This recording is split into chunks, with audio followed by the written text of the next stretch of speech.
Salut et bienvenue dans ce nouvel épisode sur la chaîne Propulsion. Aujourd'hui, on reçoit un colis qui nous vient directement des Pays-Bas. Alors c'est un accessoire certes esthétique, mais c'est surtout utile pour nous, vous le verrez plus tard dans la vidéo. C'est un short shifter rallongé.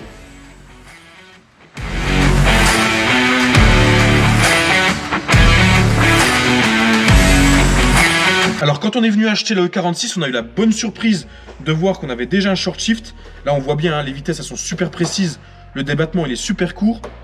Par contre, on a un problème qui est apparu, c'est quand on est venu acheter le frein à main hydraulique. On n'a pas vu en photo, mais en fait le corps il est super large. Et si on vient mettre le frein à main hydraulique côté volant, ben, quand on passe à marche arrière, on vient taper dans le support. Et si on se dit, ben, pour éviter ce problème, on le met du côté passager, ben là en fait, quand on vient passer la 5, on vient taper dans le levier.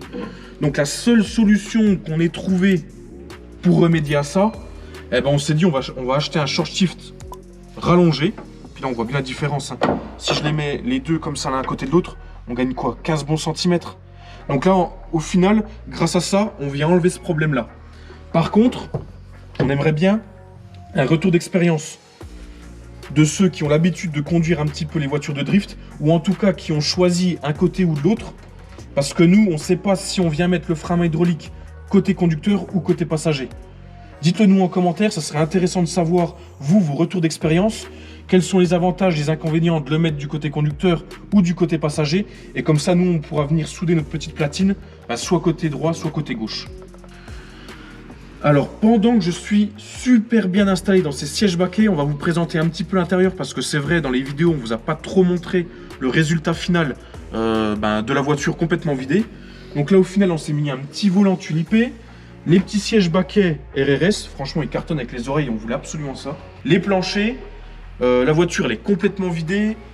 On est venu ici retoucher un petit peu le tableau de bord. Bon, ça, c'est pas un gain de poids, c'est plus le côté esthétique. Et notre petit côté patriote nous a rattrapé.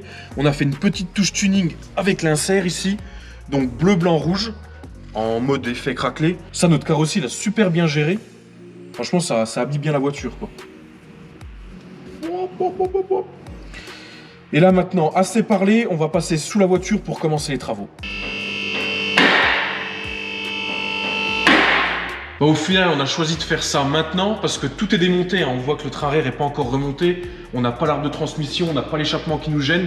Donc là, j'ai vraiment accès à toute la tringlerie, aux agrafes. Donc une ici, encore une au fond là-bas. Là, on a juste à démonter tout ça et on l'aura dans les mains. Donc là, maintenant, je prépare le nouveau short shift. Si tu veux bien venir, toi. Donc là, il faut que je sépare les deux parce que ça va être la partie en dessous du tunnel de boîte et ça sera la partie au-dessus qui est dans la voiture. Et en fait, on vient prendre en sandwich. Et cette partie-là, on a juste à la remettre avec la tringlerie qui reste. Donc le trou qui est là, il sera là, autour d'ici. Tout simplement. Hey, hey!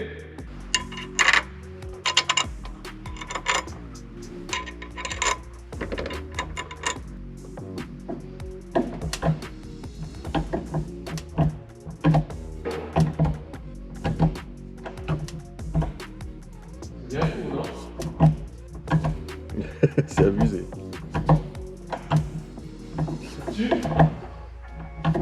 T'as la marche arrière, un truc de ouf. Ah ouais? Bon, je crois qu'on est sur un record et presque mondial. On a mis un quart d'heure chrono en main pour remplacer le short shifter. Alors certains diront, ouais, vous avez triché, vous avez le pont, l'arbre de transmission, il est déjà enlevé. C'est vrai, vous n'avez pas tort, mais la deuxième raison du pourquoi on a aussi peu galéré, on allait aussi vite, c'est grâce à cette pièce. Et en fait, nous, elle était cassée, elle tenait par un riselant. On s'est dit, il y a anguille sous roche, on a réussi à enlever en 30 secondes. Sur Internet, j'en ai vu, il y en a qui ont mis quoi? Allez, 2 heures, rien que pour enlever ça. Déjà, il faut la dégrafer. Pour la dégrafer, ils mettent 1 heure, impossible à dégrafer. Et après, l'axe est complètement grippé. Et pour la sortir de son axe, impossible. Nous, 30 secondes, c'était dehors. 30 secondes de plus pour la grafe qui maintient ici. Et encore 30 secondes de plus pour avoir ça directement sur la servante. Alors, toute cette pièce-là, on les remontera pas sur la voiture. Je pense que ça va finir sur la voiture de Quentin, sur son daily. C'est une E46 en 330 CD, 204 chevaux. Phase 2. Par contre, lui, c'est une boîte 6. Donc son pommeau de levier de vitesse, il va falloir remettre celui d'origine. Mais je pense que ça, on va le refaire à neuf. Donc changer les slim blocks qu'il y a ici et monter ça sur sa voiture. C'est franchement agréable d'avoir des vitesses qui sont super précises, surtout quand tu conduis la voiture tous les jours, quoi. Nous, alors pourquoi on n'a pas besoin de remonter cette pièce? Parce qu'en fait, notre short shift, ici au-dessus, il y a déjà la rotule. Il est déjà rotulé. Que d'origine, on a la rotule sur cette pièce. Donc au final, cette pièce, elle dégage. Et ça nous laisse juste une biellette. Ça fait vachement épuré. Moi, j'adore ça. C'est top. Donc là, du short shift jusqu'à la pignonnerie de la boîte de vitesse, on n'a plus que cette biellette-là. Donc ça, c'est top. Alors, maintenant, il nous reste juste à descendre la voiture, vous montrer le résultat final de ce que donne le short shifter monté dans la voiture. Et on va vous donner aussi notre ressenti, notre premier ressenti, parce que c'est la première fois qu'on monte un short shifter en position haute. Et on va vous dire ça tout de suite. Allez, on descend la voiture. Non, visuellement, c'est une tuerie.